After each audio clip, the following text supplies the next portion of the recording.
The SmartZone started with 10 sites in 2001, 2002, and it's since expanded to five more in the state. Each SmartZone is associated with a university in one way or another, and has been a very successful model to help seed some of these ideas and grow into companies. Well, I was there right from the beginning when the state came out with a application for communities to team up with our local university for a local SmartZone. I was part of the team with Houghton Hancock. We had Michigan Tech involved. We had our Kiwana Industrial Council at the time involved. So that group put together the application for the first SmartZone. Well, it was a state program, new program that had just come out with for SmartZones, and again, they wanted to take the technology out of the university and try to open up companies within the community, keep our young professionals in the area. So we went through the application process. We looked at older buildings in our community that we could be used for incubators, for startup companies.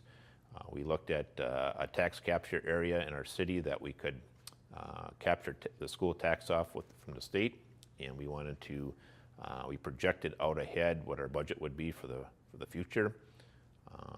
And then we were fortunate to be one of, I believe, 12 to start off with the SmartZone. Recently, I had an opportunity to go to a ceremony for the 50 companies to watch in Michigan. It's the 10th anniversary of the ceremony.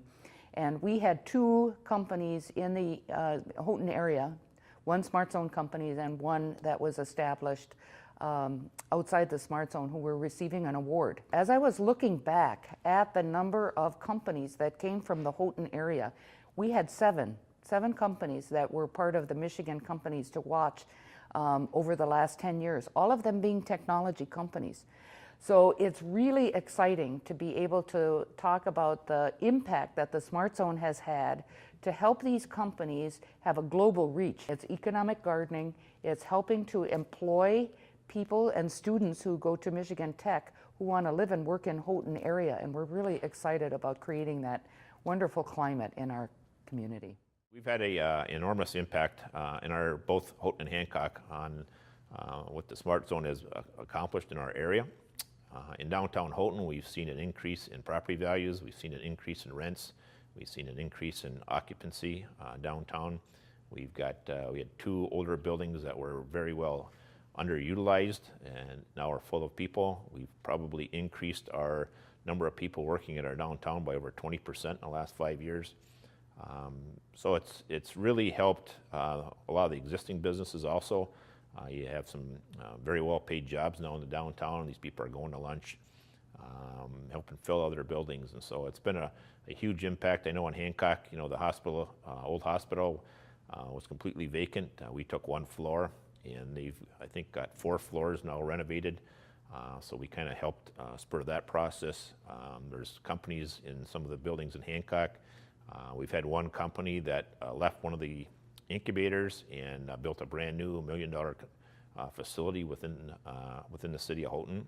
So we got some additional tax base on that. So overall, one of our main goals in our community is to attract young professionals to our area, and this has been an enormous help to do that. We received quite a bit of support right in the beginning. We had obviously the university and the two communities, our local chamber, our county was very much in favor of this project. We had the whole local community, I think, was a little bit questionable in the beginning, but once we had a few success stories, and we've had, like I said, we had one company that started with 2 people in one of our incubators and grew to about 50 or 60 people in a brand new building. So once people started seeing that success, it's really turned the community around and said, this is something that was, been a great success for us. We've created an atmosphere in Houghton now where people want to come and be part of this job creation and startup businesses, and it's just really had a positive effect on the whole community.